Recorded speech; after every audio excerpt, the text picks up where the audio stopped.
Premier épître de Jean, chapitre 4. Bien-aimés, n'ajoutez pas foi à tout esprit, mais éprouvez les esprits pour savoir s'ils sont de Dieu. Car plusieurs faux prophètes sont venus dans le monde. Reconnaissez à ceci l'Esprit de Dieu. Tout esprit qui confesse Jésus-Christ venu en chair est de Dieu. Et tout esprit qui ne confesse pas Jésus n'est pas de Dieu.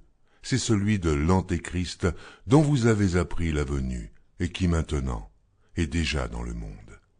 Vous, petits enfants, vous êtes de Dieu, et vous les avez vaincus parce que celui qui est en vous est plus grand que celui qui est dans le monde.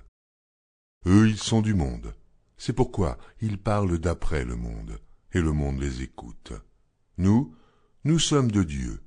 Celui qui connaît Dieu nous écoute, celui qui n'est pas de Dieu ne nous écoute pas.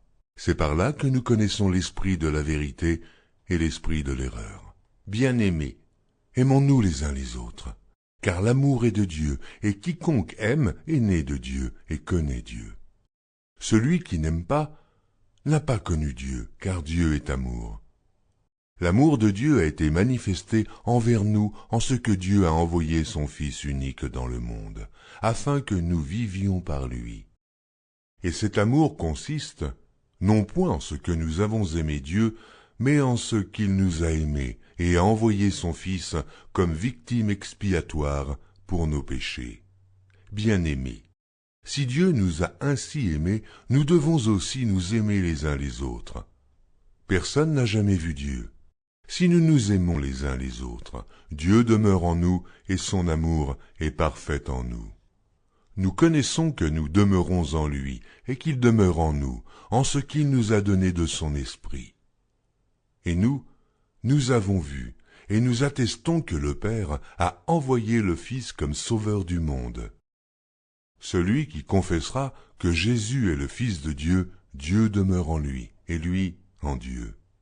Et nous avons connu l'amour que Dieu a pour nous, et nous y avons cru. Dieu est amour, et celui qui demeure dans l'amour demeure en Dieu, et Dieu demeure en lui. Tel il est, tel nous sommes aussi dans ce monde. C'est en cela que l'amour est parfait en nous, afin que nous ayons de l'assurance au jour du jugement. La crainte n'est pas dans l'amour.